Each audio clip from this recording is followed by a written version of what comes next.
Salam alaikum à tous les musulmans et que Jésus-Christ soit avec vous pour tous les chrétiens. Bon, j'aimerais vous parler de l'histoire de Wissem Abdellaoui. Bon, je pense que vous connaissez cette histoire. C'est une jeune fille, mes frères et sœurs, en région parisienne. Je connais plus exactement la banlieue. De toute façon, c'est pas important de citer la banlieue. Le plus important, mes frères et sœurs, c'est de parler de l'histoire.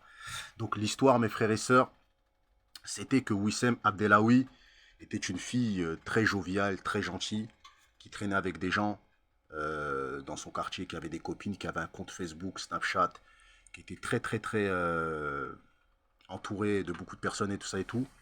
Et un jour, mes frères et sœurs, elle a disparu comme ça. Hein. Elle a rencontré un monsieur ou un jeune homme, elle a eu rendez-vous avec lui, je sais plus où, au McDo, je sais plus où.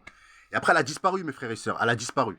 Donc après, ses parents, comme vous savez, ils ont fait des recherches, ils ont mis sa photo partout, ils ont fait des nuits blanches, ils ont été à la télé et tout ça et tout. Ils ont tout fait pour retrouver leur fille, mais ils ne l'ont jamais retrouvée, mes frères et sœurs, jusqu'à ce qu'aujourd'hui, enfin aujourd'hui, depuis quelques, je crois c'est avant-hier ou tout ça, ils l'ont retrouvée. Mais malheureusement, ils l'ont retrouvée dans de mauvaises conditions. En plus, elle a été retrouvée. Tout le monde pensait qu'elle était décédée. Moi, je pensais qu'elle était morte. Hein. Je me suis dit, ça y est, il n'y a plus de traces, il n'y a plus rien, tout ça et tout. Tu vois. Euh, bon, moi, je sais pas si c'est vrai. Bon, après, apparemment, dites-moi en commentaire si je me trompe ou pas. Apparemment, elle a été retrouvée dans la prostitution. Donc voilà, donc maintenant, c'est devenu une prostituée. Et elle vit de ça et tout ça et tout. Donc, ça veut dire que ça fait des années qu'elle fait ça. Et bah, ses parents, moi, quand je voyais à la télé, j'avais l'impression qu'ils parlaient d'une fille qui était cool, sérieuse, qui était loin de ce monde-là, en fait. Donc voilà, qui. Oh, puis surtout à cet âge-là, en fait, 16 ans, je pense pas que tu penses à ces choses-là. Tu vois, c'est. Donc, est-ce que, en fait, on n'a pas d'informations sur qu'est-ce qui l'a amené à aller dans ce truc-là? Parce que moi, je trouve ça dommage, tu vois. Il y a beaucoup de métiers en France, il y a beaucoup de choses à faire, surtout pour les femmes, c'est très facile de s'en sortir. Hein. Les femmes, on leur donne le travail plus facilement. Ils savent pas conduire, on leur donne le permis. Euh, ils postulent parfois, ils n'ont pas de diplôme, on leur donne, tu vois. T'as des femmes, elles ont des métiers, mes frères et sœurs, sans diplôme. On leur laisse travailler. L'expérience, il fait qu'elles deviennent diplômées, tu vois. Donc voilà, nous les hommes, faut dire les choses comme ils sont. Nous, c'est plus dur pour le travail, tu vois. Nous, faut se battre, tu vois. Nous, quand on va à un entretien, faut venir avec une chemise, faut vraiment raconter vraiment de la merde, quoi. Limite, faut, tu vois. Mais eux, les femmes, c'est très facile pour eux. C'est très facile. Une femme, c'est facile de trouver un boulot, tu vois. Peu importe la ville où elle est, c'est très facile, tu vois. Donc voilà, donc leurs parents, malheureusement, la fille a été interrogée par la police et tout ça et tout. Donc voilà, elle a été interrogée par la police et tout ça. Il y a quelqu'un qui s'est fait passer pour un client. Après, ils l'ont ramené au star. Enfin, ils l'ont ramené au poste de police et tout ça et tout. Et ils l'ont interrogé et tout ça. Et puis, il avait pu voir sa famille. Hein. Donc voilà, donc il avait pu voir sa famille. Donc je sais pas si elle vit sous la menace ou si c'est un choix personnel. Mais en tout cas, tout ce que je tenais à dire, c'est qu'à travers cette histoire-là, je pense que il faut faire attention à nos enfants.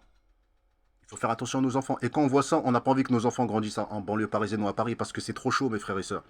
Quand vous en- Déjà, en province, les femmes sont folles, les filles sont folles. C'est-à-dire, ils sont pas forcément dans la prostitution, mais c'est comme si c'était des prostituées. Tu vois, ils sortent avec plein d'hommes, ils vont dans toutes les boîtes de nuit. Moi, je m'en fous, je dis les choses comme ils sont. Ça vous plaise ou pas. Donc voilà. Donc, t'as des femmes, elles en font un métier.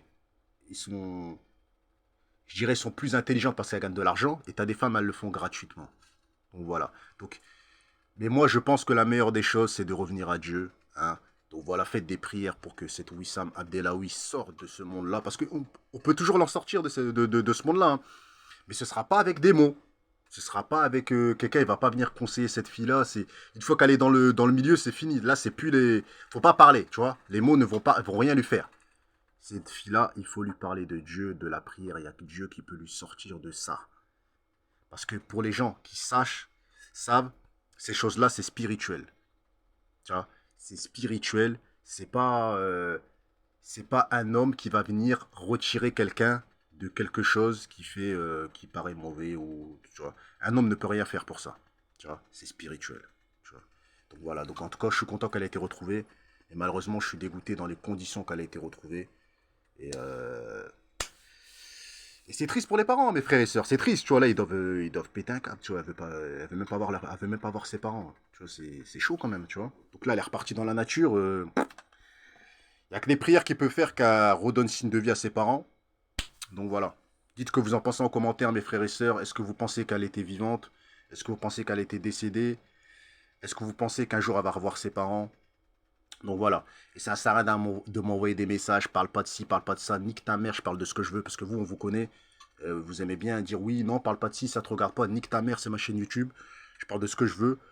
Il n'y a personne qui va me dire enlève la vidéo. Celui qui me dit enlève la vidéo, viens me voir en face, je te nique ta mère. À part si c'est la famille. Voilà. Ciao.